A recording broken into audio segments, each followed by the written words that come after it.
Peuple de Dieu, nous allons passer un temps dans l'adoration comme notre habitude.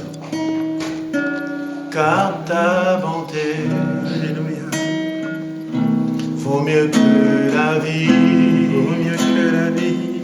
Car ta bonté, Seigneur, vaut mieux que la vie. Mes rêves célèbrent tes louanges, car ta bonté vaut mieux que car ta bonté vaut mieux que la vie, vaut mieux que la vie. Car ta bonté vaut mieux que la vie. Mes lèvres célèbrent tes louanges, car ta bonté vaut mieux que car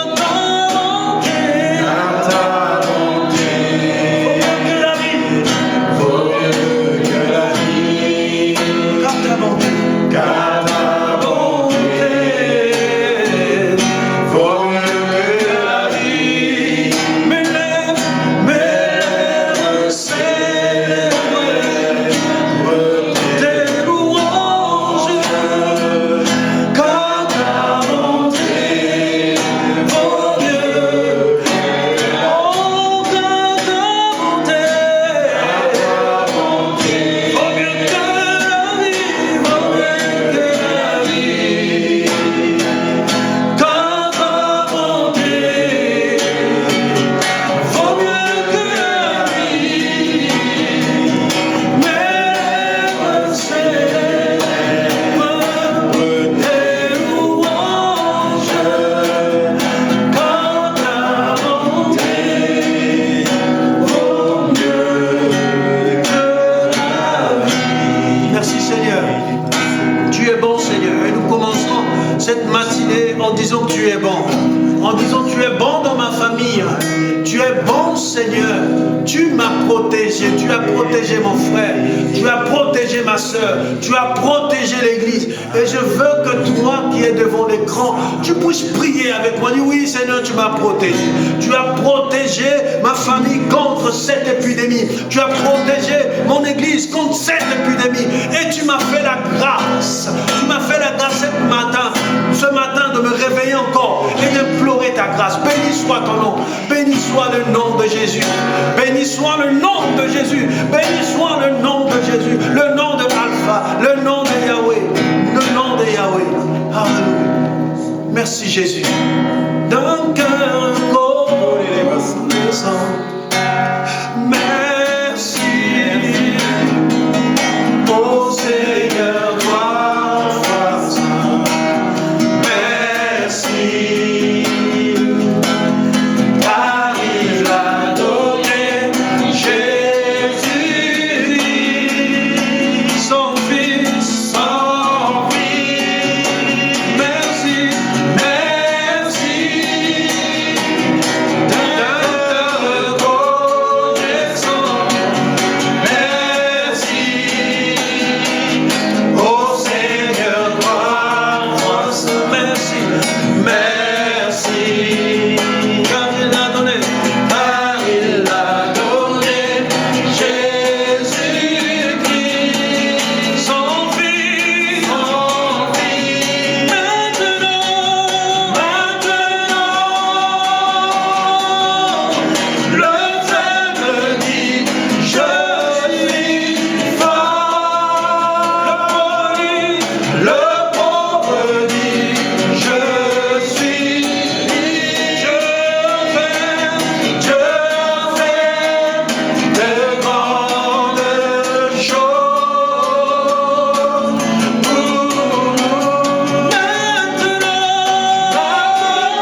respire.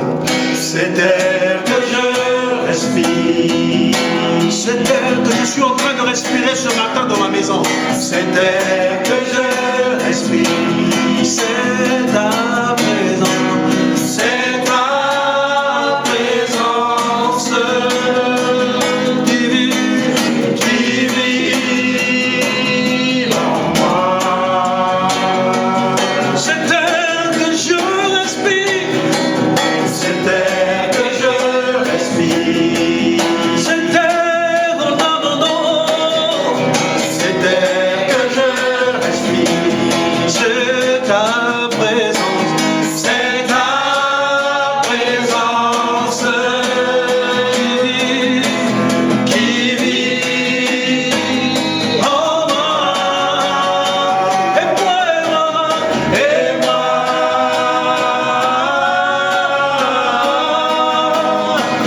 J'ai tant besoin de toi. Moi et moi. Et moi, Je suis perdu je sans suis toi. perdu sans Parce que tu es. Et moi. J'ai tant besoin. j'ai tant besoin de toi. Et moi. Et moi, Je suis perdu. je suis perdu sans toi. J'ai tant besoin. J'ai tant besoin de toi. Ma vie. Je suis perdu sans toi. Ma vie a besoin de toi. J'ai tant besoin de toi. Mes enfants sont perdus sans toi. Je suis perdu sans toi. J'ai tant besoin de toi. J'ai tant besoin de toi. Parce que tu es le majesté. Je suis perdu sans toi. Je suis Perdu sans toi. Tu restes et demeures majesté. Corona est là, mais toi tu es sur ton trône. La maladie est là, mais tu n'as pas changé de statut. Tu es resté Dieu et tu demeures Dieu. Tu es resté roi et tu demeures roi. Tu es le majesté. Tu es le majesté. C'est toi le majesté. C'est toi le Père. C'est toi le roi. C'est toi le maître.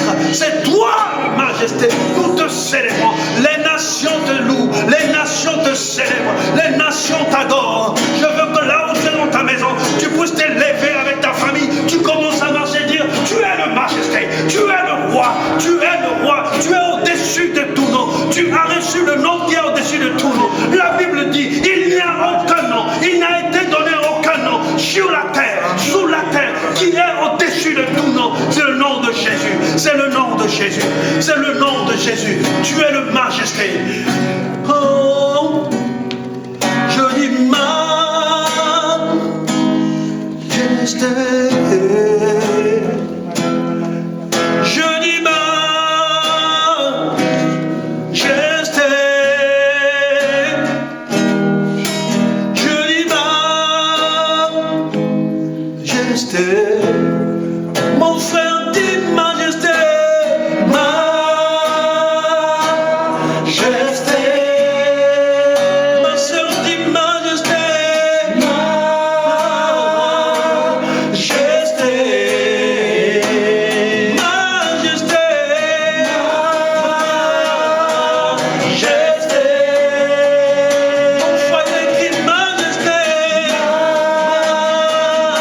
Majesté. Majesté. Majesté.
Langaï élève sa voix et prie. Que RDJC Pointe-Noire élève sa voix et prie. Que RDJC Villeneuve-Saint-Georges élève sa voix et prie. Que RDJC Lomé élève sa voix et prie. Que RDJC Bangui prie. Que RDJC Saint-Quentin élève ta voix et prie. Que ceux qui sont à Savigny commencent à prier, commencent à parler à Dieu. Que ceux qui sont à Villeneuve-Saint-Georges, que ceux qui sont à Vindoulou, que ceux qui sont, oh Seigneur, dans la ville de Bangui, dans la ville de Savigny, de Melun, de Cessan, commencez à prier. Reconnaissez. Je reconnais, Seigneur, que tu es majesté. Je reconnais, Seigneur, que tu es tout puissant. Je reconnais, Seigneur, qu'à part toi, il n'y a pas d'autre Dieu.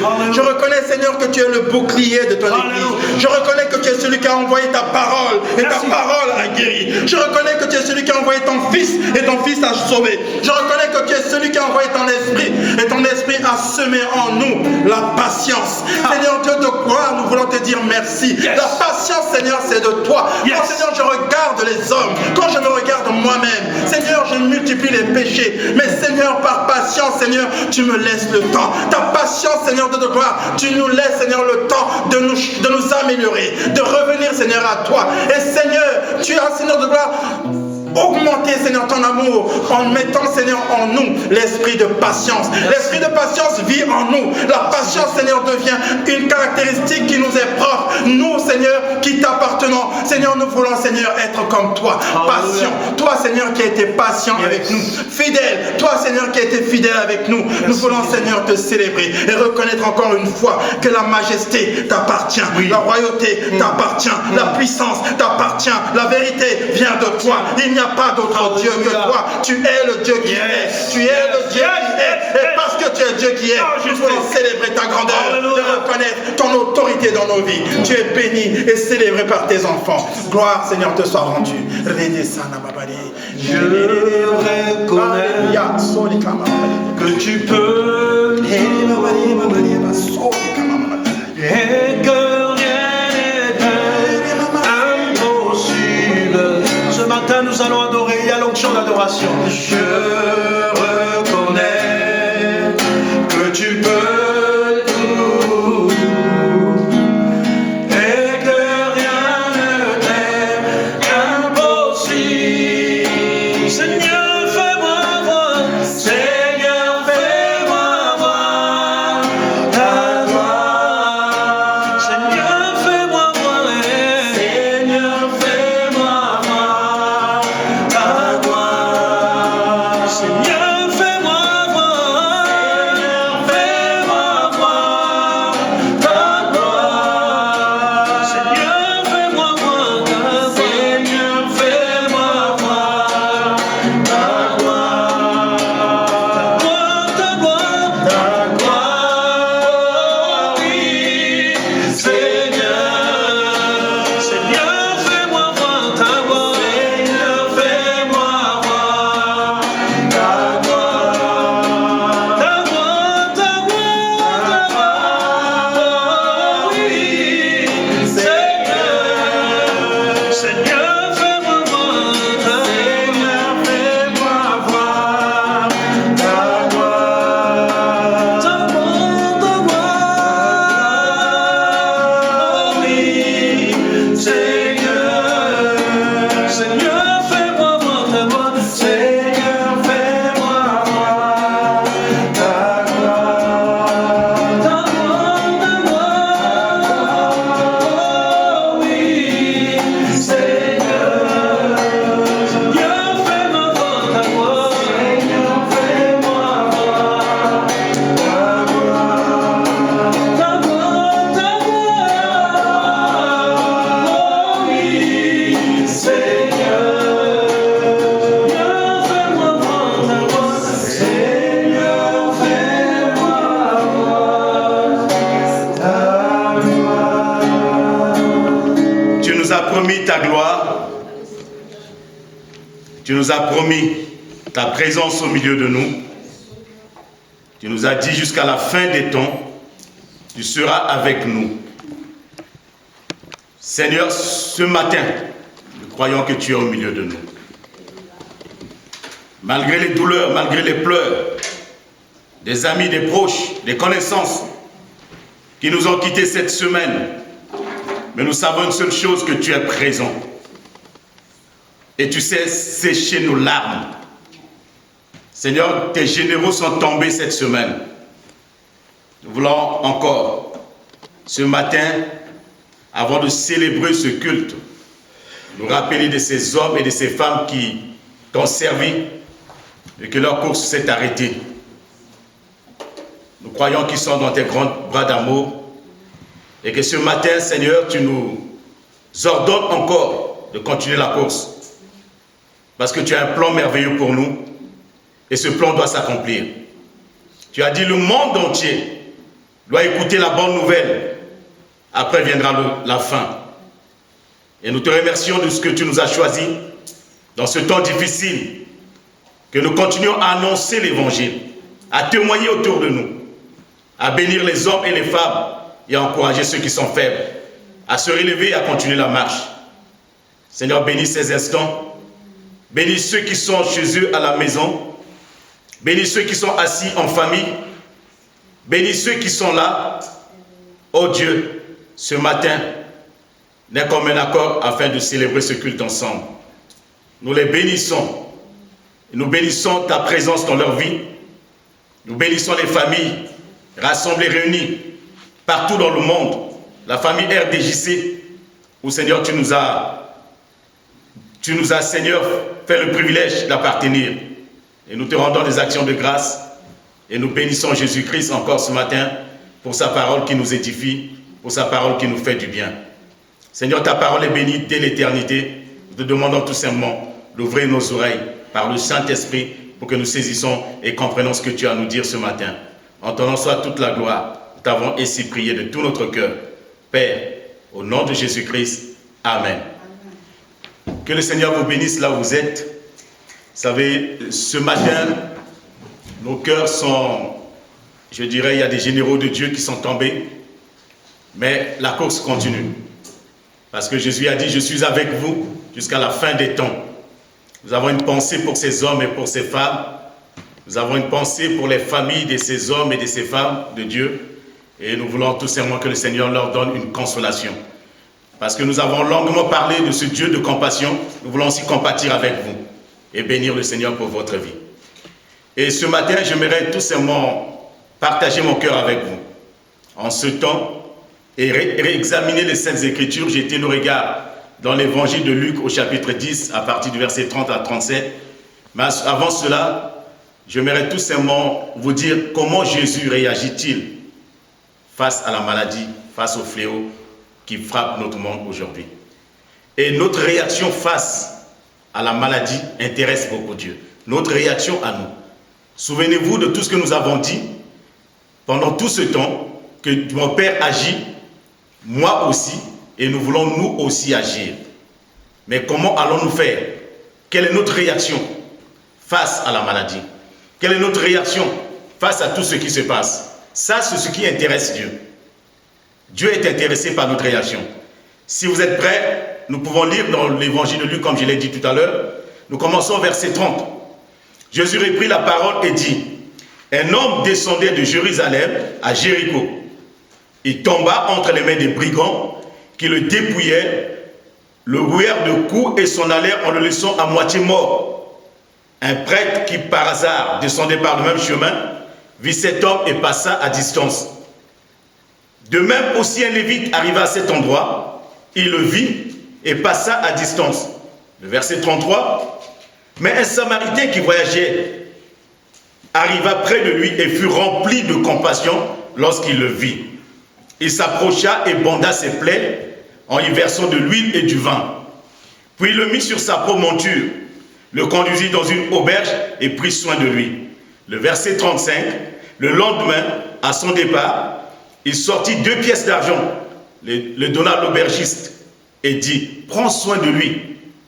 Et ce que tu dépenseras en plus, je te le rendrai à mon retour. Le verset de la loi qui était venu voir Jésus, si vous voulez toute l'histoire, vous pouvez lire tout le chapitre. Le verset 37 nous dit ceci, après que Jésus a posé cette question, et cet homme répond en disant, c'est celui qui agit avec bonté envers lui. Répondit le professeur de la loi. Dans d'autres versions, c'est le docteur de la loi. Jésus lui dit donc, va agir de la même manière, toi aussi. Va agir de la même manière, toi aussi. Vous savez, la parabole du bon samaritain nous enseigne la qualité de vie. La qualité de vie ne dépend pas de l'argent, d'une position, des biens, mais de la qualité de nos relations. Je répète cela, la qualité de vie ne dépend pas de l'argent, ni d'une position, des biens, mais de la qualité de nos relations. Car cette parabole va mettre en avant les relations humaines sont plus importantes que la majorité des activités, je dirais spirituelles, des activités physiques, tout ce que nous pouvons faire, tout ce que nous pouvons pratiquer sur cette terre. Mais il est question que cet homme est tombé entre les mains des brigands. Vous savez, beaucoup de malheurs qui touchent notre société, qui touchent les hommes, nous disons souvent ça vient de Dieu, ça vient du diable, mais ça peut aussi venir de l'homme. Parce que l'homme est tellement méchant, il est prêt à faire du mal aux autres. L'homme est tellement méchant pour son intérêt, il est prêt à détruire son prochain. Cela a commencé depuis quand, entre Caïn et Abel, à cause d'une position, d'une offrande de quelque chose, la Bible dit Caïn frappa Abel et le tua. Pourquoi? Et cela de génération en génération à cause du mal qui s'est empiré, de l'avarice, à cause de la cupidité des hommes, les hommes sont prêts à détruire les autres.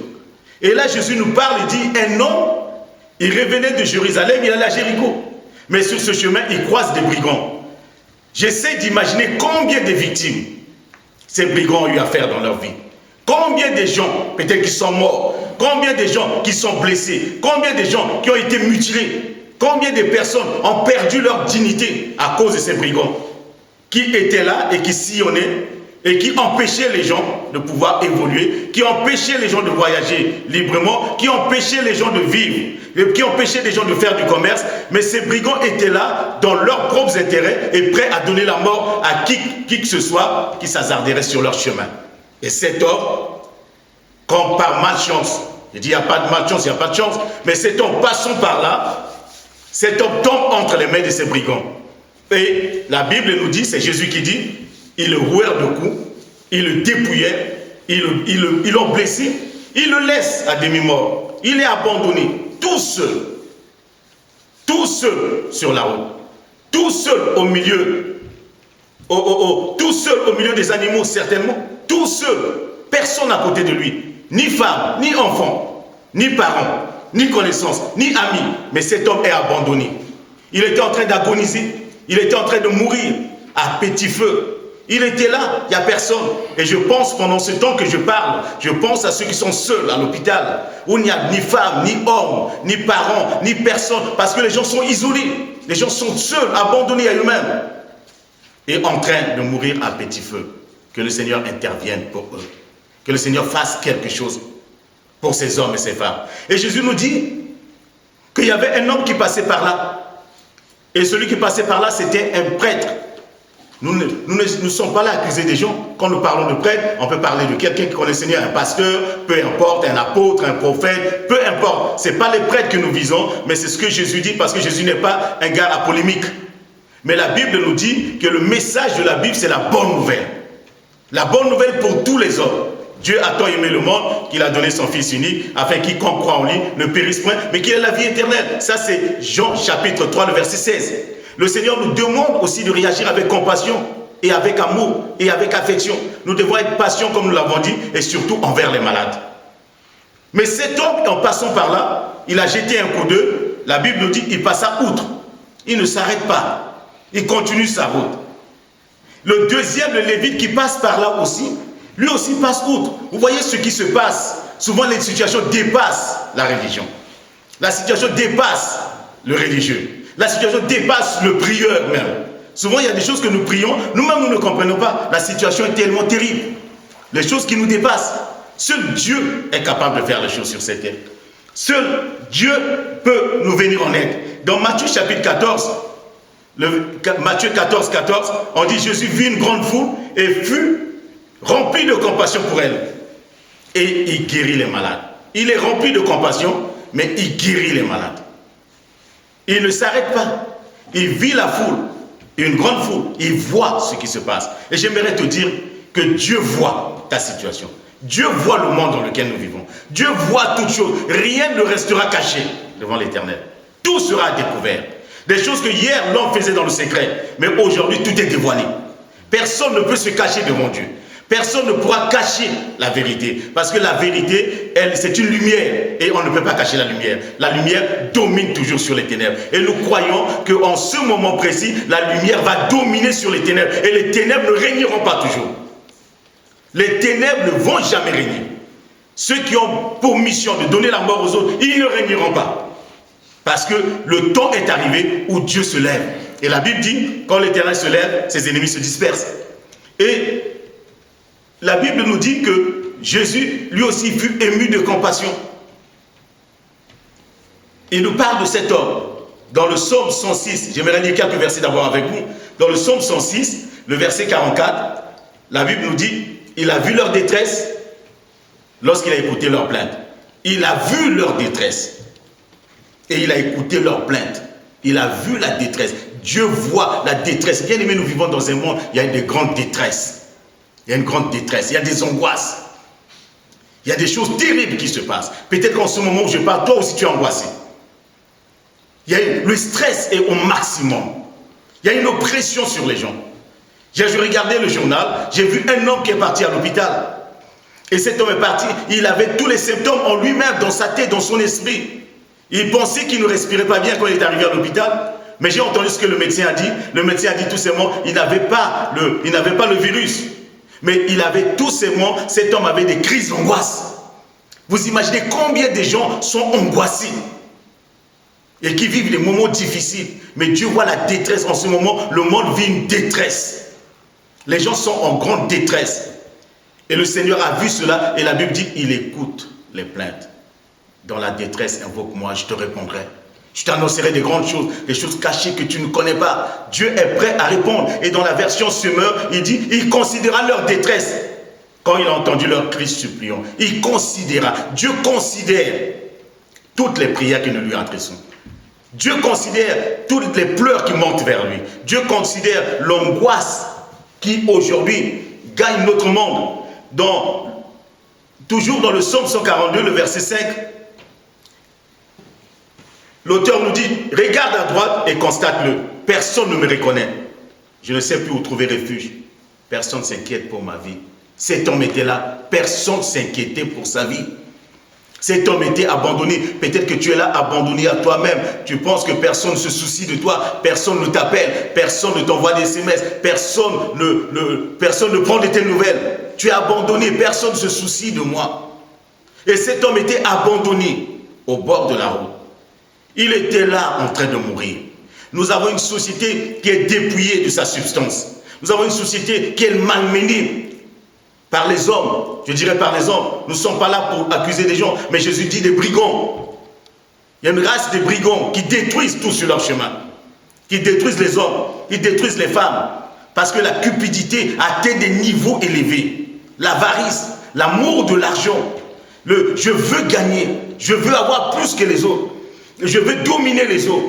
Et cela fait qu'aujourd'hui, nous sommes rentrés dans une société, nous sommes tombés dans une société où on écrase les gens, où on marche sur les gens, où les gens sont brisés. Et j'aimerais te dire, ton roi vient. Le Samaritain arrive. Le Samaritain n'est pas loin. Quand la détresse atteint un sommet, on entend le Samaritain arriver. Et cet homme était agonisant, mais il entend le bruit des pas, c'est un âne qui arrive. Et sur cet âne était assis un Samaritain. Quelqu'un qui ne connaissait pas. Quelqu'un qui n'avait pas l'habitude de causer avec. Quelqu'un que lui, il était juif. Et les juifs n'aimaient pas les Samaritains. Mais cet homme était en train de voir un Samaritain qui arrivait. Quelqu'un qu'on méprise, quelqu'un qu'on n'aime pas. Et la Bible dit, il est venu vers les siens et les siens ne l'ont pas reçu. Il s'agit de Jésus. Jésus que le monde a rejeté, c'est lui qui va se lever aujourd'hui comme le Seigneur des Seigneurs. C'est celui que nous voulons élever, c'est celui qui est le remède pour la société d'aujourd'hui. C'est celui qui vient pour mettre fin à la souffrance. C'est celui qui vient pour mettre fin à la détresse de l'homme. C'est celui qui vient et qui rentre dans ta maison et qui arrête toutes choses dans ta vie. Qui arrête cette angoisse. Ne crains rien, ton Samaritain arrive. Ne crains rien, ton Seigneur arrive. Et la Bible nous dit, c'est Jésus qui dit aussi, j'étais malade et vous m'avez soigné. C'est lui qui parle dans Matthieu 25, le verset 36. Il dit, j'étais malade, vous m'avez soigné. Et Jésus, le Samaritain, est venu pour soigner cet homme. Il est venu pour l'aider. Il est venu pour lui apporter une consolation. Il est venu pour lui apporter un remède. Et vous savez, aujourd'hui, si le monde est dépassé, Dieu n'est jamais dépassé par les événements. Là où les gens n'arrivent pas, Dieu arrive toujours. Ce que les hommes n'arrivent pas à faire, Dieu va le faire. Ce que les hommes n'arrivent pas à dire, Dieu va le dire. Ce que les hommes ne voient pas, Dieu le voit. Ce que les hommes ne savent pas, Dieu le sait. Il est tout puissant. Nous l'avons chanté tout à l'heure. Il est le tout puissant. Il est le véritable. Il est le grand Dieu.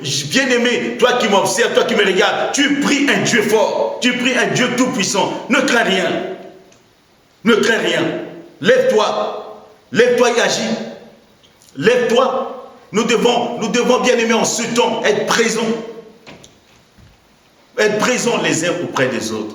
Dans la famille, nous devons être présents. Vous savez, en ce moment de détresse, nous devons tout simplement être présents dans la vie des autres. Vous savez, il y a des gens qui sont abandonnés à eux-mêmes. Mais ce que Dieu nous demande, comment nous allons réagir? La présence, aujourd'hui, on ne peut pas s'approcher des uns des autres. Mais la présence, par un SMS, par un coup de fil, guérit un malade. Guérit le cœur de quelqu'un. Et la Bible dit, mes amis, mes compagnons habituels se tiennent à l'écart de mes tourments. Mes proches restent maintenant à distance. Dans le psaume 38, le verset 12. Et dans Philippiens 4, le verset 13 à 14, il dit, je peux tout dans la communion de celui qui est la source de ma force. Dans d'autres versets, il dit, je puis tout par celui qui me fortifie. Pourtant, vous avez bien fait de prendre part à ma détresse et de me secourir. Ça, c'est Paul. Paul aussi était dans la détresse. Il dit, vous avez pris part à me secourir. Vous avez pris part. Vous êtes dans ma détresse. Vous imaginez un homme de Dieu, combien de serviteurs de Dieu, des femmes de Dieu, des enfants de Dieu sont dans une grande détresse. Et nous voulons tout simplement, dans ce moment, alors que nous avons encore la force de prier pour vous. Alors que nous avons encore la force d'intercéder pour vous. Alors que nous avons encore la force de lire la Bible pour vous. Alors que nous avons encore la force de prêcher un encouragement pour que vous puissiez vous lever. Et cet homme était en train d'agoniser. La présence de ce Samaritain va premièrement le réconforter dans sa maladie. Jésus est là à côté de toi. Ne crains rien. Il est tout près de tout ce qu'il invoque avec sincérité. Il est tout près de tout ce qu'il invoque. Et dans Ésaïe 63, le verset 9, la partie A nous dit, dans toute leur détresse, il n'a délégué personne pour leur venir en aide, mais il les a sauvés lui-même.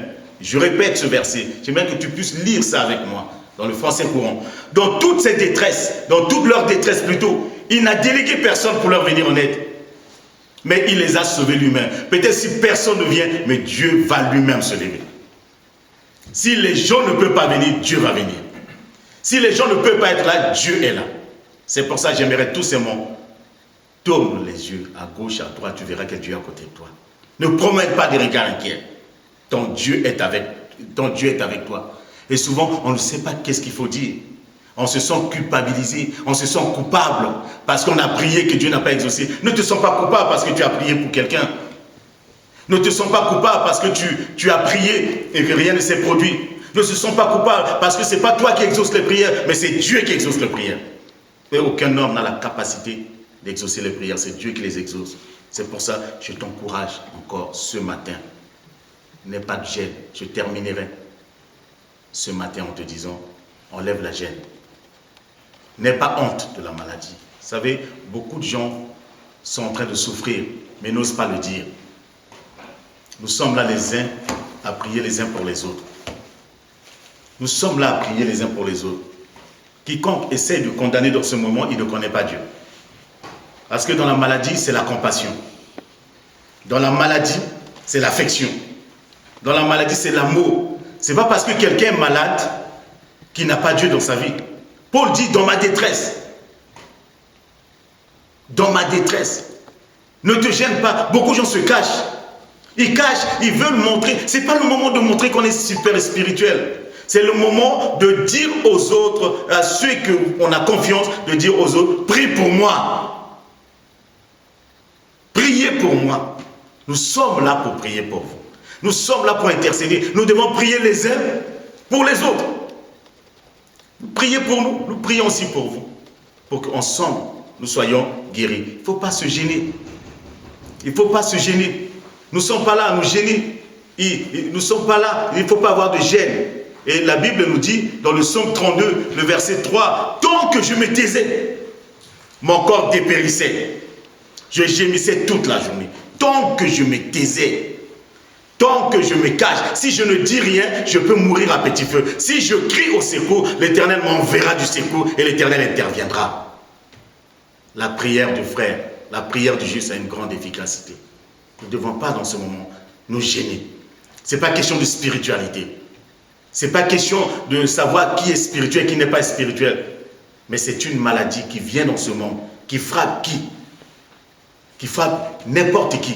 Mais nous devons prier les uns pour les autres. Et cet homme, il est tombé entre les mains des brigands. Je vous ai dit, je terminais par l'arrivée de ce Samaritain. Et cet homme qui arrive, il s'approche de cet homme qui était par terre, où personne n'était à côté de lui, où les gens l'ont abandonné, les gens l'ont délaissé. Ce Samaritain s'approche et la Bible dit, il descend, il s'approche de lui. Jésus est descendu du ciel sur la terre. Il est venu pour toi et pour moi. Il est venu non pas pour que nous puissions mourir comme des simples hommes. Il a dit, vous êtes de Dieu, mais vous mourrez comme des hommes. Jésus est venu pour toi et pour moi. Il s'approchait.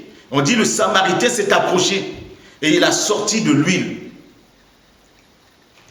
L'huile, c'est ce qu'on appelle, symbolise une pommade. Il dit, il y aura une bombe au Galate. Il y aura une bombe pour te sauver. Il y a un remède pour te guérir, les gens. Jésus est le remède pour guérir le monde. Il y a l'huile qui guérit. Il dit, prends de l'huile. N'ayez pas honte de prendre des médicaments. Vous savez, beaucoup de chrétiens aujourd'hui se cachent. Les gens ne veulent pas qu'on sache qu'ils prennent des médicaments. Il n'y a pas de honte à avoir des médicaments. Il n'y a pas de honte à prendre des médicaments. Beaucoup de chrétiens sont morts bêtement parce qu'ils disent, moi je ne prendrai jamais de médicaments, je me mettrai en prière, je vais me cacher et je vais jeûner, je vais prier. Quand tu es faible, n'essaye pas. Laisse les gens jeûner et prier pour toi, mais toi suis un traitement. Et nous devons comprendre cela. Et Jésus n'a pas dit qu'il est venu, le Samaritain est venu, il a prié, cet homme s'est levé. Le Samaritain n'était pas là pour prier pour cet homme pour qu'il se lève. Il n'a pas prié pour qu'il se lève, mais il a pris de l'huile. Et la Bible dit, il verse sur les plaies et il prend du vin. Le vin qui symbolise l'antiseptique, les antibiotiques. Et vous vous souvenez d'Ézéchias, le roi Ézéchias, quand il était malade, Dieu a dit au prophète Ésaïe, prends des figues, des feuilles de figues, va mettre sur l'ulcère. Je ne suis pas là en train d'encourager à aller prendre des plantes, à faire n'importe quoi. Non, ce n'est pas ça que je veux dire. Mais j'aimerais vous dire qu'il y a des traitements que nous devons suivre aussi, nous devons prendre. Si tu es malade, prends cela. Prends cela. Le Seigneur est avec toi. Et le Seigneur, Jésus qui parle de cet homme, qui guérit notre jeune homme, qui guérit cet homme qui était en train d'agoniser en mettant de l'huile sur lui et en mettant du vin, symbole aussi de joie, que la joie de l'Éternel revienne dans ton cœur. Dieu va te relever. Dieu va te soutenir. Dieu n'abandonne jamais ses enfants. Même si aujourd'hui tu penses être seul, tu penses être délaissé, mais l'Éternel est tout près de tout ce qu'il invoque, tout ce qu'il appelle au secours. Il vient au secours. Il vient à ton secours. Il vient à mon secours. Il vient au secours du peuple de Dieu. Et il ne permettra pas que l'homme détruise ce monde. Si les hommes ne réussiront pas. Ce matin, j'ai dit à quelqu'un, aux hommes la honte et la confusion. À Dieu seul la gloire. Les hommes seront dans la confusion. Les plans des méchants ne se réaliseront jamais. Mais le plan de l'Éternel va s'accomplir. Le plan des brigands ne s'est pas réalisé. Ils ont pris des choses, mais ils n'ont pas tué cet homme. Ils ont pris ses biens, mais ils ne l'ont pas tué. Mais il s'est restauré. Et le Samaritain, le Samaritain a dit, il a donné pour cet homme. Jésus va donner le meilleur pour toi. S'il a donné sa vie, il te donnera aussi le meilleur de lui-même. pour que tu sois restauré, pour que tu sois rétabli, pour que tu marches en nouveauté de vie. Bien-aimé, là où tu es assis, lève-toi et commence à louer le Seigneur. Là où tu es assis, lève-toi et commence à proclamer les oracles de l'Éternel. Parce que Jésus a tout payé. Nous avons l'habitude de dire, il a tout payé. Il a tout payé pour toi, il a tout payé pour moi. Que le Seigneur te bénisse en cette journée dominicale. Que la paix de Dieu inonde ton cœur. Que la joie de l'Esprit de Dieu, la joie de l'Esprit inonde ta vie. Tu ne périras pas. Mais le Seigneur te garde fidèle à lui. Lève-toi et que la lumière de Dieu brille sur ta vie au nom de Jésus-Christ. Laisse-moi maintenant prier pour toi. Seigneur, dans cette angoisse, dans cette détresse, nous sommes au bord de la route comme cet homme, abandonné, délaissé.